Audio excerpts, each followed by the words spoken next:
Praise the Lord! Magandang hapon po sa bawat isa. Salamat sa ating Diyos na dakila, tapat at mapagpala. Tunay nga po na napakabuti ng ating Diyos na sa kabila ng tayo ay magkakalayo, nananatiling magkakaugnay ang ating puso sa pagsamba at pagpupuri sa Panginoon. So ngayon pong hapon, kamusta na po kayo dyan? And I hope na lahat po ay mabuti at lahat ay nandoon ng pagnanasa na tayo po ay makapaglingkod at patuloy na makasunod sa ating Panginoon. So, purihin po ang Diyos sa hapong ito at tayo po ay narito ngayon upang tayo po ay mag-aral ng Kanyang salita at nagpapasalamat tayo sa Diyos dahil tayo po ay nasa bagong series na ng ating pag-aaralan. Actually, katatapos lamang po ng Kuya Jack last week ng ating tema na United in One Mission, and I believe na as a Christian tayo po ay always bound in love. Talagang nandun na bigkis ang pag-ibig na nanggagaling sa Panginoon at isang pananampalataya upang tayo po ay makatugon sa misyon natin bilang mga anak ng Diyos. Salamat sa Panginoon sa pagkakataong ito at tayo po ay narito na sa ating bagong tema ngayong August at ito po ay ating pinamagatang Faithful Through the Cross, na kung saan po ay akin po nilagyan ito ng subtitle sa Tagalog, Tapat Hanggang Huli. Amen. Amen po. So, salamat sa Panginoon sapagkat naniniwala tayo ang katapatan ay dapat taglay ng Kristiyano. Kung ang isang Kristiyano ay pang-everlasting o pang-eternal life o ang ating Panginoon ay nire-require na tayo po ay manatiling tapat gaano man kahalaga yung ating pong mga pagdadaanan. And today tayo po ay nagpapasalamat sa Panginoon dahil alam po natin na kahit na maraming trial sa ating buhay, tayo po ay nandito at nagpupursigi sa tulong at lakas at biyaya ng Banal na Espiritu. Tayo po ay nakatutugon sa panawagan ng paglilingkod. Salamat sa Panginoon. And today po, let us pray. Patuloy po nating hingyan ng tulong ang Panginoon sa ating pong gagawing pag-aaral. Tayo po'y manalangin. Dakilang Diyos, aming Ama, sa pangalan ni Jesus, kami po ay nagpapasalamat sa iyong kabutihan at walang hanggang katapatan mo sa amin. Salamat sa buhay, sa lakas, Panginoon. Salamat sa pagliligtas mo sa amin sa araw-araw. Salamat, Panginoon, sa paglalayo mo sa amin sa mga kasalanan. At salamat, Panginoon, sa pagiging mananagumpay namin. Kami ginagawa mong matured, Panginoon Christian, kung saan ay marami kaming na-overcome ng mga kahinaan. Lord, salamat din na kahit na minsan kami po ay bumabagsak, muli mo naman kaming ibinabangon. And today, Lord, kami nagpapasalamat sa pagkakataong ito na panalangin namin sa aming pong pag-aaral ng mabuting balita. Ikaw pong magpala, ikaw pong manguna, Panginoon. Hayaan mo pong sa oras na ito yung karunungan na galing sa iyo ang sumaamin upang ito po ay maranasan namin, Panginoon, ang kaunawaan na galing sa iyo, Panginoon. Ang karunungan na galing sa iyo, Panginoon, ay aming dinadalangin at dalangin ko, Panginoon, ang mga puso namin ay maging marapat na makinig po ng iyong mabuting balita. Sa pangalan ni Jesus, amin pong sinasaway ang anumang gawa ng kaaway, ang satanas sa dyablo, mga panlilinlang, Panginoon, haleluya, walang kasigasigan sa pakikinig, Panginoon, walang kaseryosohan, Panginoon, ay aming ganap na sinasaway sa pangalan ni Jesus, sa pangalan ni Jesus. And Lord, hayaan mo sa puso ng bawat isa'y manatili, Panginoon, ang paggalang sa iyong salita. Lord, I pray na ikaw ang manguna at ganap na mapagpala sa hapong ito. I-bless mo ang bawat puso ng bawat isa, lalong higit, Panginoon, ako nagagamitin. Ibaba mo ako ng mababang mababa. Let your name be glorified. Let your name be lifted up upon this place. Salamat, Panginoon, sa oras na ito. Salamat sa kapangyarihan at karunungan mo, Panginoon. Ikaw maluwalhati, ikaw madakila. Sa pangalan ni Jesus, amen and amen. Praise God. Tapat hanggang huli. Amen. At actually, faithful through the cross. May mga ilan po tayong isinalin, pwede sa Tagalog. Pwede po natin sabihin nananatiling tapat sa kabila ng halaga ng pagsunod. So, talaga pong ang pagsunod sa Panginoon ay talagang it is cost, talagang sobrang mahal sapagkat actually si Lord nga ay nire-require ito na ng pagbibigay ng ating buhay, no? Yung ating pong katapatan ay talagang requirements po na talagang ito po ay sobrang halaga ng ating pagsunod. Nananatiling tapat sa kabila ng halaga ng pagsunod, na kung saan ay buhay ang hinihingi o ang ating pong mga oras, panahon, at ang ating pong mismong sarili ay ihandog sa katapatang nire-require ng Diyos para sa atin. Tapat kahit may kapalit na sakripisyo. So, tapat kahit na tayo po ay may mga pagtitiis, tayo po ay may mga gagampanan, may mga isasaalang-alang, merong tatalikuran, merong iiwanan, merong ipapriority, at merong pong ganap na hindi ipapriority sa buhay natin. Tapat kahit na may kapalit na sakripisyo. Kahit po ngayong hapon, no, supposed to be, meron po kayong mga iba't ibang gagawin. Pwede nating masabi na may importante, pero we sacrifice our schedule. No, ang iba sa atin, lumiban pa sa work, o yung iba sa atin ay pinospone yung mga appointment para magsakripisyo ng isang panahon para ialay po sa ating Diyos. So ito po isang tinitingnan natin na isa pong pagpapagal, at ito po isang pagpapahalaga na tayo po ginagawa natin na may katapatan ang mga bagay para matupad ang tawag sa atin ng ating Panginoon. Patuloy na maging tapat sa kabila ng pagsubok at sakripisyo. Patuloy na yung ating katapatan ay hindi lang tayo tapat dahil maayos tayo o wala tayong pinagdadaanan, kundi tayo ay nananatiling faithful in spite na meron po tayong trials, meron mga sicknesses sa atin, meron mga illness, meron mga karamdaman, meron mga pinagdadaan ng mabibigat na problema, meron mga kawalan, meron mga persecution, meron pong kahirapan sa pamilya, kung ano-anong klase pong pagsubok ang pinapagdaanan natin. Subalit salamat sa Panginoon, itong ating pong team ay nangangahulugan na tayo po ay binibigyan ng Panginoon ng lakas na tayo po ay patuloy na maging tapat sa kabila po ng mga pagsubok at sakripisyo natin. So, sinasabi po, ibig sabihin po, remaining faithful to God even when it requires sacrifice, sufferings, and giving up in someone valuable. Actually, it is not only the money that we have, but most especially yung ating pong panahon, yung ating puso ang pinakamahalaga na kailangan talagang the most valuable na maialay natin sa Panginoon. No? Kasi kung wala po yung ating buong pusong pagtatalaga, we are not remain faithful, because nananatili po sa atin, maaagaw po tayo, madadaya po tayo ng mga pinagdadaanan po natin. So lahat po naman tayo, kahit na nasa Pilipinas ka, nasa Qatar ka, kung saan ka mang lugar nung nandoon, meron po mga sakripisyo and giving up something valuable para po makasunod sa ating Panginoon. Kasama nga po nito yung denying ourselves, o tayo po ay pagtatakwil natin sa ating sarili para tayo po ay makasunod sa Panginoon. So yun po yung ating background, na kung saan po ay pwede natin salin sa Tagalog yung faithful through the cross. No? Maraming mananampalataya ang nagsisimula kasing masigasig, no? Kasi pag sinabi pong faithful, we are talking about nire-require natin yung pananatiling tapat, no? Kasi maraming ang mananampalataya ang nagsisimulang masigasig sa paglilingkod sa Diyos, ngunit pagkalipas ng panahon ay napapagod dahil sa mga pagsubok. Kakulangan ng resulta o kawalan ng pagpapahalaga, pinapaalalahanan tayo ni Pablo na huwag tayong sumuko dahil ang Diyos ay tapat na nagbibigay sa atin ng tamang panahon.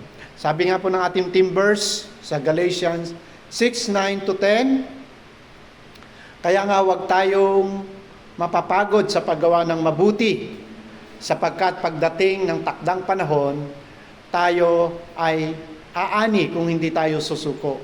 Kaya nga, basta may pagkakataon, ay gumawa tayo ng mabuti sa lahat ng tao, lalo na sa mga kapatid sa pananampalataya. Napakaganda pong ating team verse na kung saan ay wag daw tayo mapapagod, sa ibang salin ay wag tayong magsasawa sa paggawa ng mabuti, no? Sapagkat pagdating ng panahon, tayo po ay mag-aani. Ayan.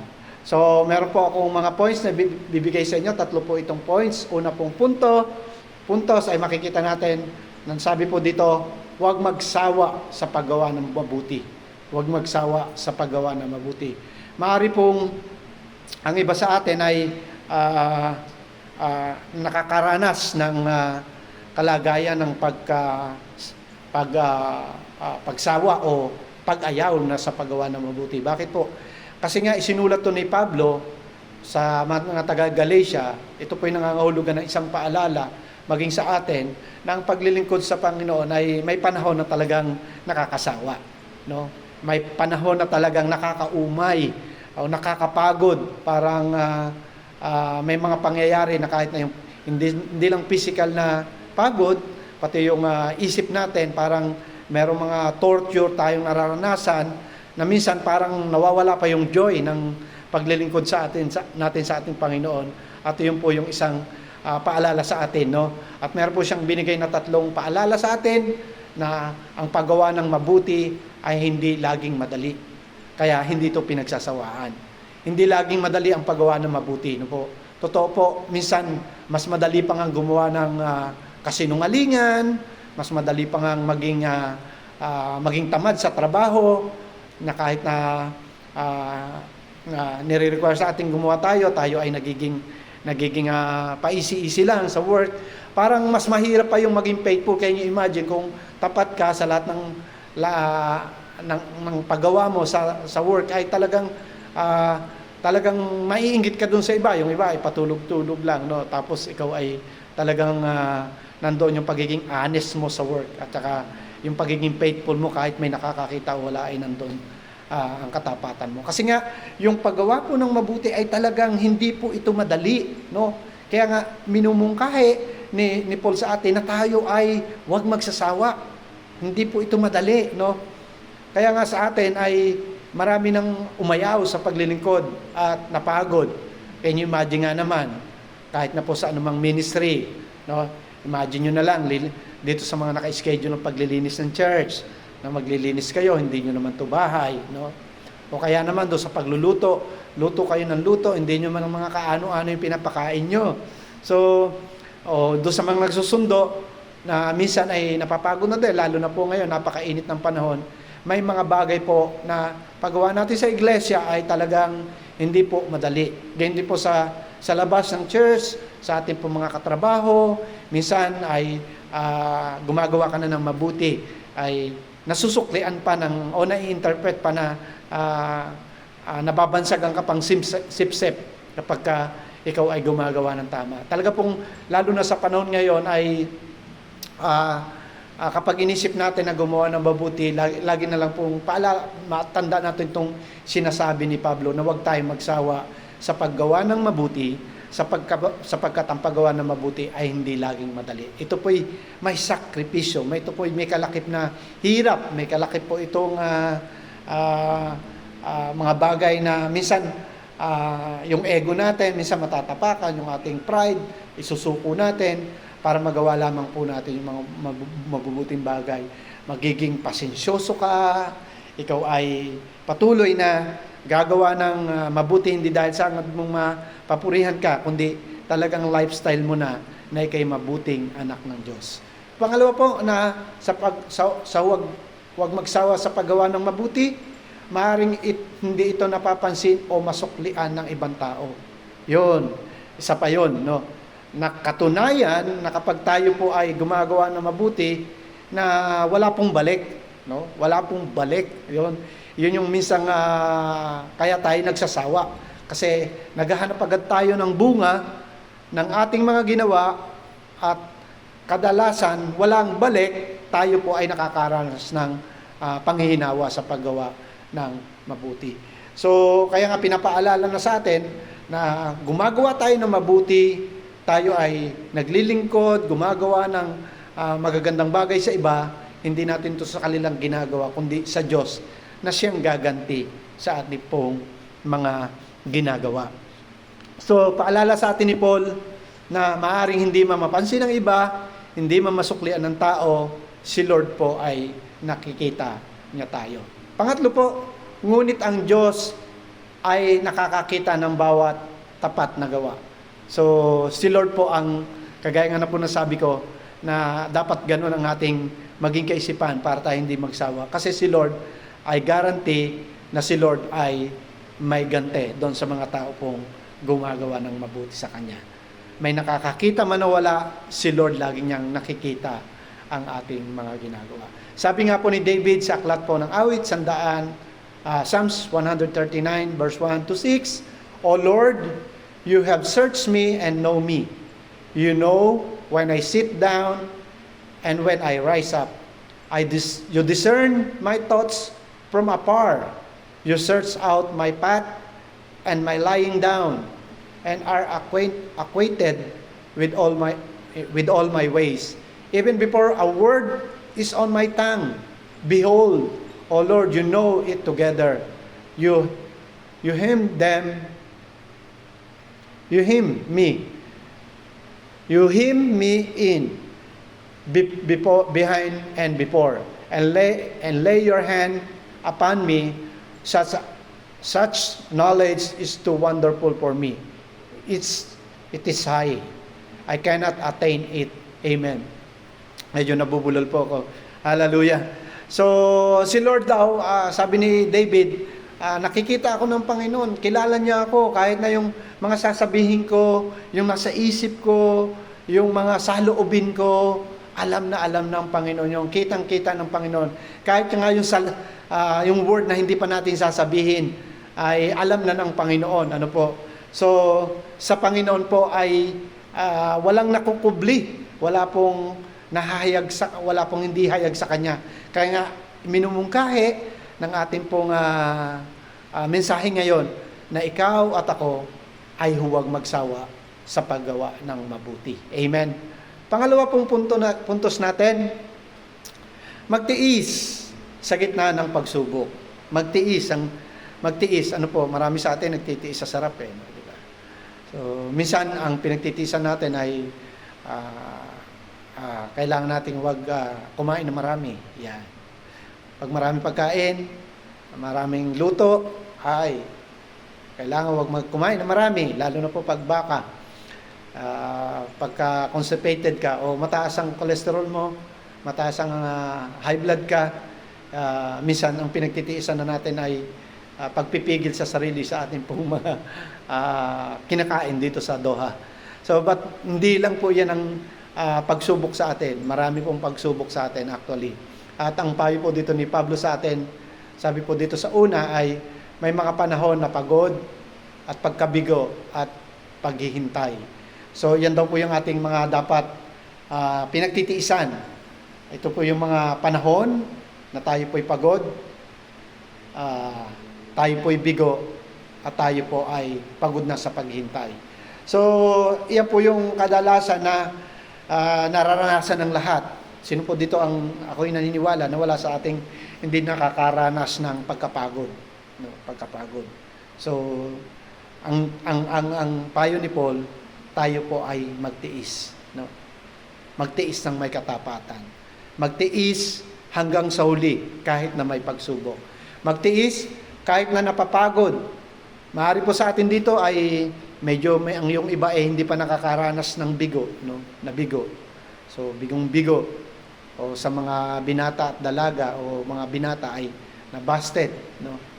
O nabigo sa pag-ibig, nabigo sa pangarap, nabigo sa kanyang inaplayan na gusto siya ay maging architect, pero ang naging trabaho niya ay nandun lang at naging tiboy, no po.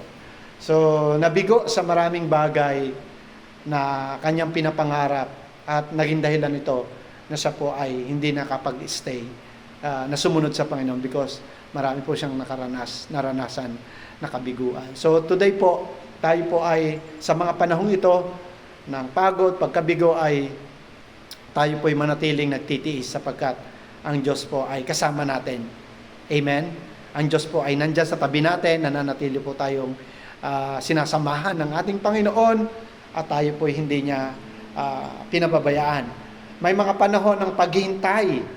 Yan po, magtiis tayo sa paghihintay. Minsan yung mga iba, hindi makaintay. May sale na kasi.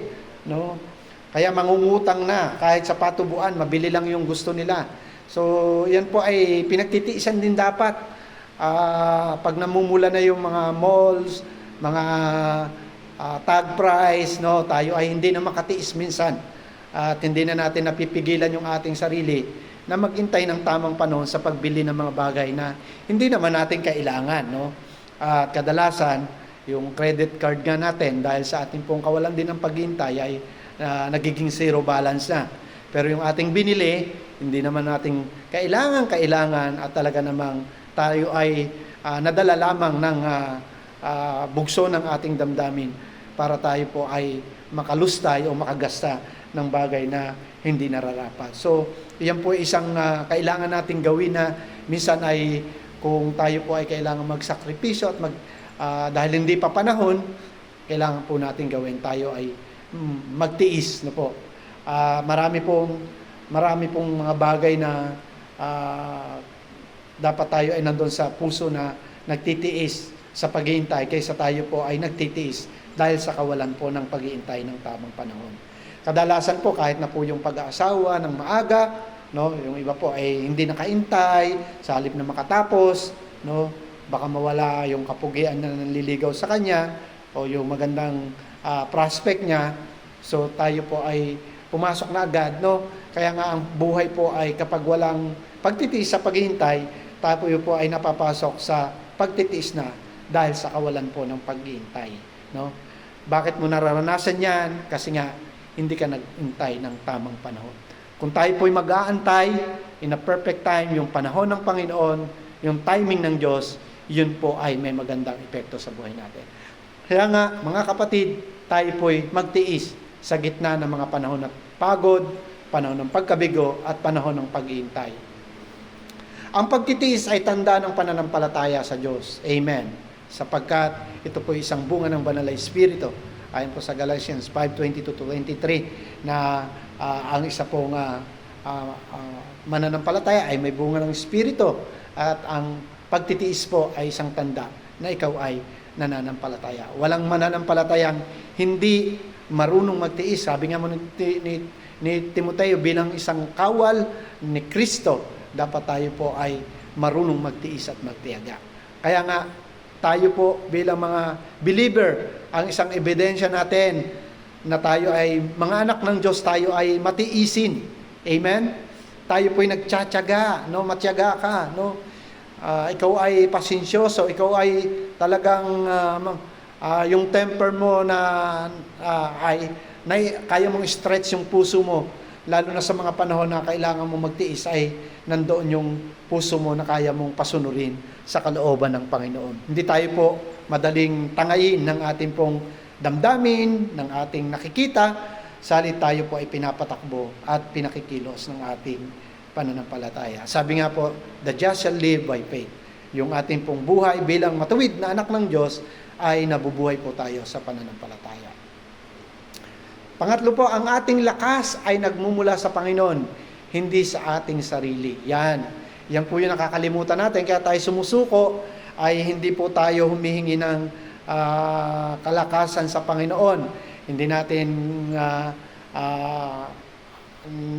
nalilimutan natin yung sinabi ni Paul na yung ating pong sabi po doon, I can do all things through Christ, no, sa Philippians 4:13, na kung saan po ay makita natin na yung kalakasan na ay hindi po enough yung kalakasan natin, yung ating pasensya, yung ating strength para magsakripisyo o magtiis ay hindi po sapat dahil sa dami po ng tiisin talaga dito sa mundo. Kaya kailangan po natin na makita at matandaan na yung ating pong lakas ay hindi nagmumula sa atin, kundi iyan po ay galing at nagmumula po sa ating Panginoon. Kaya nga yung Christian, kailangan siya ay nagdarasal, siya ay nagpe-pray, humingi ng lakas sa Diyos.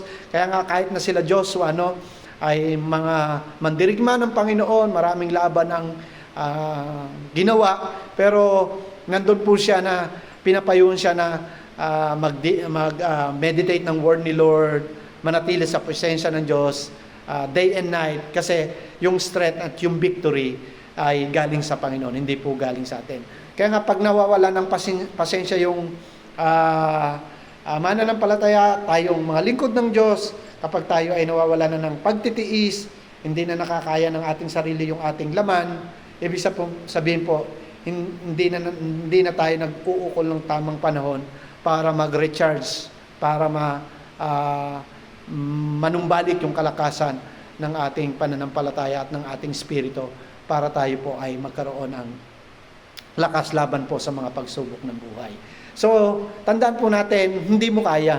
Hindi ko kaya, hindi natin kaya. Kaya nga sabi ng John sabi po doon ng Panginoon ay na wala tayong magagawa apart from you. We can do nothing. Doon sa John 15, no?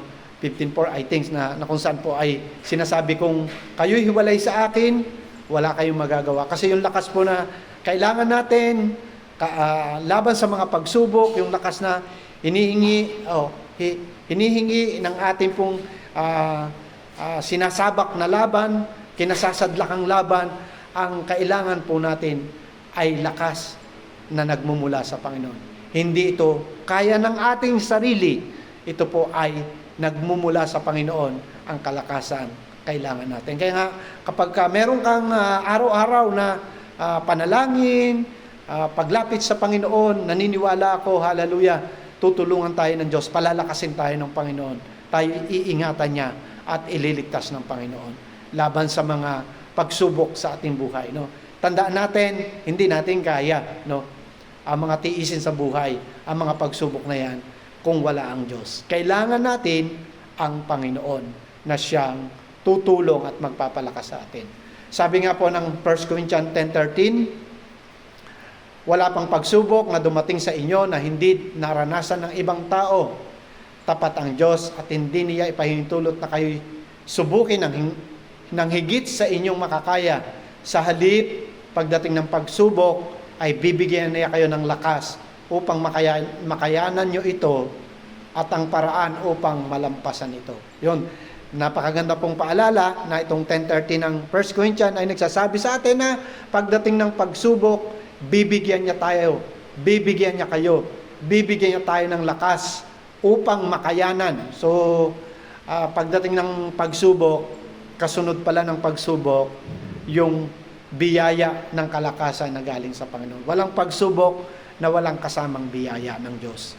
So, wag lang yung pagsubok ang makita natin, hoping makita rin natin na pagdating ng pagsubok, yung binibigay niyang kalakasan, yung binibigay niyang karunungan, yung binibigay niyang mga idea, yung ating knowledge and understanding kung paano mapapagtagumpayan ang mga pagsubok na ito, ay kalakip po ng ating mga pinagdadaanan. So kaya nga po sinasabi na kung kulang tayo sa karunungan, humingi tayo sa Diyos, no? Sapagkat ang pagsubok po ay kinakailangan ng karunungan na galing sa Kanya para po mapagtagumpayan ang anumang pagsubok. Hindi po kailangan natin ng si kapatid agad, ang kailangan po natin ay ang karunungan, how to solve yung ating pong mga pinagdadaanan. So napakagandang bigay ng Panginoon sa atin, no? Pagdating ng pagsubok, bibigyan niya kayo ng lakas upang makayanan nyo ito at ang paraan upang malampasan ito, no? Amen. Praise God. Pangatlo po, hallelujah, may mga takdang panahon ng Diyos. May takdang panahon ang Diyos. Amen. So, kailangan po natin maging faithful through the cross o tayo po'y maging tapat hanggang huli kasi si Lord po ay meron pong takdang panahon, no? Meron po siyang tamang oras. Sabi po dito, ang Diyos ay may tamang oras para sa pagpapala at bunga. Yan. Pagpapala at bunga. Amen. Kadalasan tayo pong mga Christian ay baliktad eh. O yung ibang tao pala, hindi tayo mga Christian kasi yung mga Christian, di ba? Mga non-Christian, ang ano nila, ibigay mo to, Panginoon, and then susunod ako sa iyo. Lord, pag makuha ko lang to, itong trabahong to, sige, mag-church na ako. O Panginoon, basta na-promote ako, sige, mag-church, magsisimba na ako. Lagi pong ganun tayo. minsan tayo ay yung blessing gusto nating nasa atin bago tayo sumunod. Pero si Lord po, hindi po ganon. Ang Diyos ay may tamang oras. Actually, ang principle nga po ng blessing ay obedience first. No? Sumunod ka muna at ang pagpapala ay dadaloy sa iyo. Hindi po blessing muna, saka kasusunod kasi ma-inspire ka dahil binibless ka ni Lord. Hindi po. Ang atin po ay makita muna na tayo po ay talagang sumusunod sa proseso ng Panginoon sapagkat naniniwala tayo na yung pagpapala ng Panginoon minsan hindi instantly nandyan agad. Minsan ay tila ba nagtatagal. Pero lagi po sa papaalala sa atin ng Biblia, si Lord ay may tamang panahon at ang panahon ng Panginoon ay iba po sa ating panahon. Amen? Nagtataka tayo, bakit akala nga natin na talagang kuhang-kuha na natin pero hindi pa rin natin nakuha yung mga inaasam-asam natin. Sapagkat yung timing ni Lord minsan ay iba po sa timing natin. At si Lord po yung kanyang blessing, yung kanya pong mga pagpapala, kailan po si Lord po ay hindi nahuli. Kadalasan lang po tayo po ay masyadong masyado tayong mabilis, no? Gusto natin nandyan agad. Ang gusto natin tayo ay meron ng mga instant blessing, no? Actually yan ay kahit na po ngayon, di ba? Kahit na sa lahat ng ay gusto natin, paggagamit nga tayo ng internet, gusto natin mabilis. May wifi na agad, may internet agad, mabilis. Sa kainan naman, gusto natin mga instant na. May mga dilata, may mga instant noodles, no? Kahit na po sa pagta-travel natin, ayaw natin ng may traffic. No? Minsan, hindi po natin alam, yung mga pagkaantala ay naguhubog sa atin upang tayo po ay ma-develop yung ating puso sa pag-iintay. Minsan yung mga pagkaantala ay hindi po ito sumpa, kundi ito ay pagpapala din para yung karakter natin ay ma-develop para sa maging mabuting tao at tao na pasensyoso at handang mag-intay. Ano po? Kadalasan binibigyan din niya tayo ng karunungan para sa panahon po ng ating pong mga pagkaantala ng ating mga hinihingi ay nandun po na binibigyan tayo ng wisdom na gumawa ng ibang bagay na productive. Kasi kadalasan po tayo ay habang nag-iintay, no, sa halip na maging kapakipakinabang yung ating pag-iintay, tayo po ay nagrereklamo. Alam niyo naman, pag nagreklamo ka na ang puso natin ay magbabago, bibigat, hindi lang mababago yung puso natin, makakandaba tayo ng pagod, pag tayo nagsimula ng reklamo, pati na yung mukha natin, no? Hindi na tayo magiging masaya, mangungulubot na yan, yung mukha natin, no? Papangit na tayo, kasi nga, stress ka na nawala na yung blessing ng pag-iintay, na sa halip na ito ay nagiging kapakipakinabang, naging sumpa sa iyo ang pag-iintay. Pero, tandaan po natin, laging may takdang panahon ng Diyos. Alam ng Panginoon yung kanyang perfect timing sa buhay po natin. Ang Diyos po ay may tamang oras para sa mga pagpapala at bunga. No, kung tayo po ay may mga iniintay na blessing sa atin, ay wag po tayong mainip, no? Hingi lang tayo sa Panginoon, pagkatiwala natin sa Diyos, at si Lord po yung bahala na mag-solve ng ating pong mga suliranin. At the same time, tinuturo ng Biblia, pinag-aaralan po natin ngayon na while waiting, tayo po ay dapat nagiging kapakipakinabang at nadidevelop yung ating karakter. At tayo po ay natuturuan na maging matured para harapin yung pagkaantala ng mga pagpapala at bunga na ating pong inaantay. So, tandaan natin, no, lahat po ng bagay kapag isinangguni natin sa Panginoon at pinagkatiwala natin sa Panginoon, umasa tayo na alam na yun ng ating Diyos. Siya po yung ating source, siya po yung nakakaalam ng lahat, bahala na po si Lord.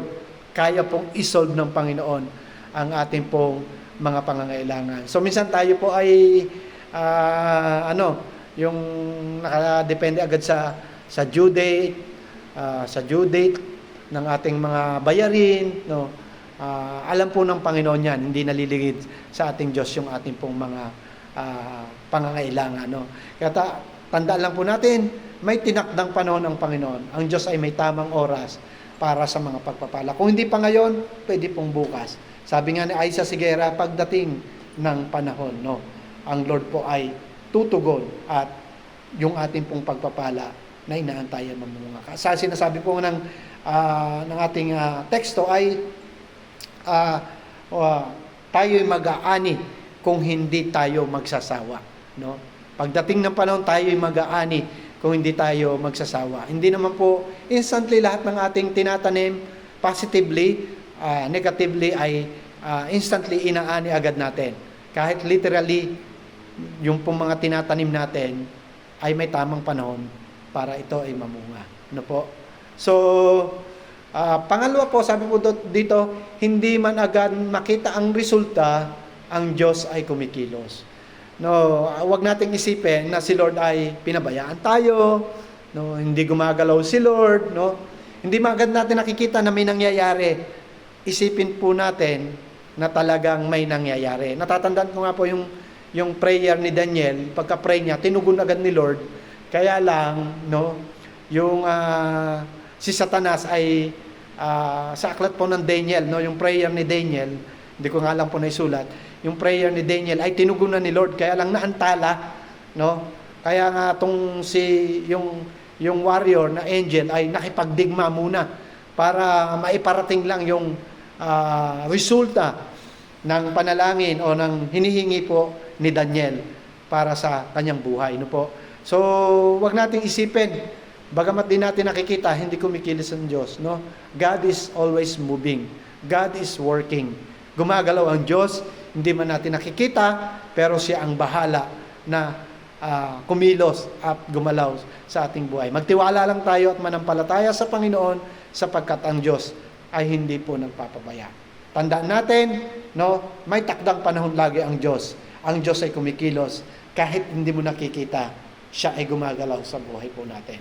Pangatlo po, ang kanyang pangako ay tiyak para sa mga nananatiling tapat. Ang kanyang pangako ay tiyak para sa mga nananatiling tapat. Hindi po si Lord nangako at ito po ay napapako. Si Lord po, pag nangako, gagawin po ng Panginoon. Pag nangako ang Diyos, ay hindi niya po ito nalilimutan. No? At salamat sa Panginoon, ganun yung Diyos natin. No? Siya ay mabuting Diyos na tapat po sa kanyang mga pangako. Sabi nga po ng aklat ng awit 138:8, O Diyos, mga pangako mo'y tinutupad mo ngang lahat. Ang dahilan nito, Yahweh, ang pag-ibig mo'y di kukupas at ang mga sinimulang gawain mo'y magaganap. So, sabi po dito, ang pangako daw ng Diyos, tinutupad nga niyang lahat. Kaya wag po tayong mag-alala, wag tayong mangamba, dahil si Lord, yung kanyang mga promises, gagawin niya po sa atin. Kung tayo po ay nawawala yung ating katapatan, tayo po ay magtiwala sa Panginoon na si Lord po ay tapat sa kanyang pangako, no? Kahit na po ano nangyayari sa atin, hindi po tayo pababayaan ng ating Panginoon. Si Lord po ay nananatiling yung kanyang sabi nga po ay may mga awit tayo na promise keeper. Si Lord yung hindi talasira ng kanyang mga promise sa atin. So, today po, maalala po natin na tayo pong Kristiyano ay dapat maging tapat hanggang huli.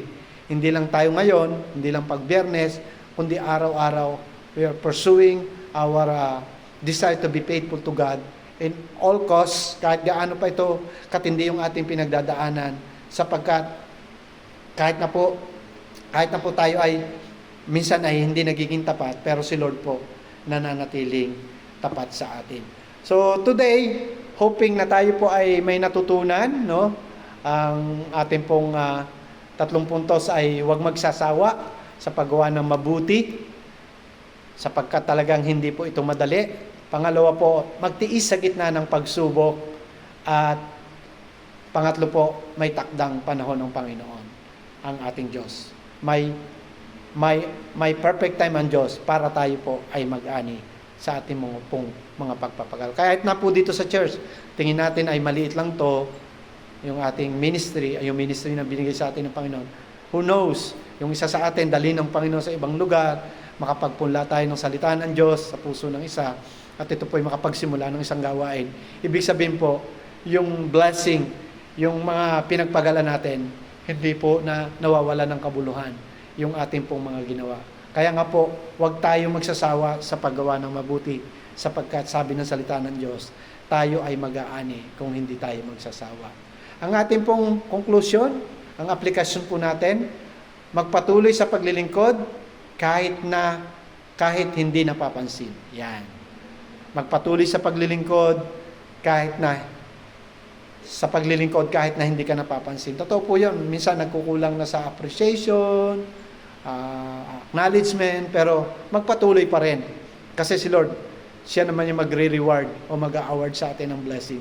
Mas maganda nga po yung hindi na natin natatanggap yung blessing dito sa lupa sa ating paggawa ng mga mabubuting bagay.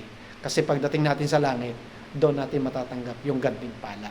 No po. Kaya nga yung mga iba, kung hindi kayo gumagawa kayo ng hindi napapansin ni pastor, kung hindi na-acknowledge ng iba, yung katapatan nyo, yung pagiging honest nyo sa gawain ng Panginoon at para sa trabaho, hindi man to na-rewardan dito sa lupa, no? Si Lord po ang bahalang magbigay ng gantimpala sa atin. So, pangalawa po, patuloy na gumawa ng mabuti sa pamilya, sa simbahan, at sa komunidad. No, hindi po pwedeng tayo po ay mabuti lang sa ating komunidad, sa ating trabaho, pero sablay naman tayo sa ating relasyon sa ating asawa at mga anak. So, una po sa lahat, ang unang ministry na binigay ng Panginoon sa paggawa ng mabuti, ang unang-unang ministry ay ang ating pong pamilya. Actually, ang unang ministry ni Adan ay si Eva. No, pakisamahan, pagtiisan. At si Eva ganun din, ang ministry niyang una, si Adan, no, na sundin si Adan, sapagkat si Adan po ang pinaka-head of the family. No po.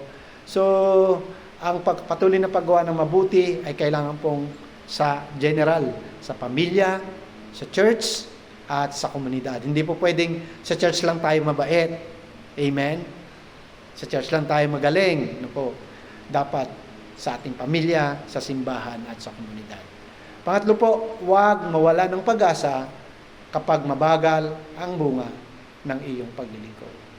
Huwag mawala ng pag-asa kapag mabagal ang bunga ng iyong paglilingkod. So kadalasan, yung pagka hindi mo agad nakikita, tayo po ay hopeless na. At kapag naging hopeless ka na, naiinip ka na, tatamarin ka na, aayaw ka na, susuko ka na doon sa mga ginagawa mo dahil nawawalan ka na ng pag-asa. So pinapaalala po nito na huwag tayong mawalan ng pag-asa kapag hindi agad natin nakikita ang bunga. Umasa tayo sa Diyos na siya ay may ginagawa sa buhay po natin. Amen? Amen? So yun lamang po, nawa po tayo ngayong umaga ay may natutunan sa ating pong pananampalataya, sa ating pong paglakad sa kalooban ng Diyos. Tayo po'y maging tapat hanggang huli. O tayo po'y maging tapat kahit gaano pa ang hinihinging requirements o halaga nito. Manatili tayo sa Panginoon, manatiling sundin ng Diyos, kahit gaano pa kabigat ang pagsubok na pinagdaraanan. So magandang hapon po sa ating lahat. Pagpalain po tayo ng Panginoon. Tayo po'y manalangin. Dakilang Diyos, aming Ama, salamat po sa pagkakataong ito, sa iyong binigay na salita, Panginoon. Dalangin namin na ito po ay may apply namin sa aming buhay. Panalangin namin ikaw ang kumilos, magpala, Panginoon. Tuloy mong hipuin, Panginoon, ang puso ng mga kapatid ko na nanghihina. Nagsasawa sa paggawa ng mabuti. Nagsasawa na gawin ang iyong kalooban. Panginoon, nagsasawa dahil hanggang ngayon wala pong bunga yung kanilang mga pagpapagal. Nagsasawa, Panginoon, sapagkat marami pong mga umaagaw, Panginoon, ng aming mga puso para sa iyo. Dalangin po namin sa oras na ito, Panginoon, give us a faithful heart. Yung desire namin, Panginoon, in all costs, Lord, ay magawa namin na paglingkuran ka kahit sa gitna ng mga pagsubok. Kahit nga sa gitna ng mga sakripisyo na kinakailangan, Panginoon, magawa pa rin namin ang iyong kalooban, Panginoon. At Lord, kahit wala kaming nakikitang bunga, huwag kaming tumigil, Panginoon, sapagkat alam namin, Panginoon, sa aming pananampalataya, Panginoon, ikaw'y gumagalaw, ikaw ay kumikilos. Hindi ka Diyos na aktibo. Ikaw, Panginoon, ay Diyos na kumikilos sa mga pangangailangan ng iyong mga anak, Panginoon. And Father God, sa oras na ito, sa amin pong mga kapatiran na nakakaranas ng pangihinawa, Sa pangalan ni Jesus, palakasin mo sila, Panginoon. Hipuin mo sila, O Diyos, sa pangalan ni Jesus. Ikaw po ang patuloy na magbigay ng joy sa kanilang puso na mapaglingkuran ka. In spite of, meron po silang laban, Panginoon. In spite of, Lord, meron silang mga trouble. Lord, hallelujah, yung desire na ito, Panginoon, ay mangibabaw sapagkat ikaw nagbibigay ng kalakasan. Lord, matandaan namin palagi, Panginoon, na ang kalakasan kailangan namin, Panginoon, ay hindi ito nanggagaling sa amin, kundi ito'y galing sa iyo, Panginoon. And I pray, Lord, nagsusumamo kami, na kaming lahat ay palakasin mo, Panginoon, upang mapagtugumpayan namin ang mga pagsubok, ang mga kahirapan, Panginoon, ang mga pag-uusig, ang mga kawalan, Panginoon, sa pangalan ni Jesus, hallelujah. Tulungan mo kami, bigyan mo kami ng kalakasan, Banal na Espiritu. Hindi po namin kayang magtagumpay kung wala ka, Panginoon. Hallelujah. I pray, Panginoon, ng kalakasan galing sa iyo, O Diyos, ang pagkaloob mo sa amin. Palakasin mo, Panginoon, mga nanghihina, Panginoon, yung nakakaranas, Panginoon, ng mga panghihinawa sa pangalan ni Jesus. Ito po'y winawasak namin at dinudurog in the mighty name of Jesus. At ang kalakasan na galing sa iyo, Panginoon, ang pagpanibagong lakas, kagaya ng agila, Panginoon, hallelujah. Kagaya ng walang pagod na pakpak ng agila, Panginoon, sila'y lilipad ng lilipad, ngunit hindi mapapagod. Kagaya ng mga paanang usa, Panginoon, ang nagtitiwala sa iyo, Panginoon, tatakbo siya ng tatakbo at hindi siya mapapagod, Panginoon. Dahil ang lakas na taglay ng isang mananampalataya ay hindi lakas na buhat sa Kanya, kundi ito'y buhat sa iyo, Panginoon. I pray, Lord, palakasin mo kami sa pangalan ni Jesus. Holy Spirit, touch our life, Lord. Strengthen us, Lord, in the mighty name of Jesus. Ang kalakasan na galing sa iyo, Panginoon, ang idaloy mo sa buhay ng bawat isa. Dalangin ko, Panginoon, ang kalakasang ito'y magamit upang kami matutong maglingkod, hindi lamang sa aming pamilya, hindi lamang sa aming simbahan, kundi sa aming pong komunidad o sa ibang tao, sa aming mga pagawaan, Panginoon. Salamat dakilang Diyos, at Lord, dalangin ko din kung sino man po sa amin na merong karamdaman ngayong hapon, dalangin ko, ipuwi mo sila at bigyan ng kagalingan, Panginoon. Lord, sino nangangailangan ng financial provision, in the mighty name of Jesus, hallelujah, mga promotion, Panginoon, favor na galing sa iyo, favor na galing sa company nila, ikaw ang gumalaw, Panginoon, sa pangalan ni Jesus, sa pangalan ni Jesus. At Lord, yung mga pagkaantala ng sweldo, sa pangalan ni Jesus, sa pangalan ni Jesus. At Lord, dinadalangin ko din, sino nangangailangan ng trabaho, Panginoon, bigyan mo sila ng hanap buhay upang makatagpo ang pangangailangan nila at matugunan ang pangangailangan ng kanilang pamilya. Salamat po dakilang Diyos, pagpalain mo po ang sambahang ito, Panginoon, ang iglesyang ito, Panginoon, ang mga mananampalatay nandito. Ikaw po ang patuloy na mag-provide ng lahat ng aming pangangailangan. Protektahan mo kami laban sa kasalanan, laban sa pamnaraya ng dyablo, at gawin mo kaming mananagumpay upang ang iyong pangalan ay madakila. Salamat po, Panginoon. Salamat po sa hapong ito. Sa po lahat ng papuri, parangal at pagsamba sa pangalan ni Jesus. Amen and amen. God bless po. Pagpalain po tayo ng Panginoon. Mabuhay po tayo at ang Panginoon po ay patuloy na mataas sa ating buhay. God bless. Salamat po sa Diyos.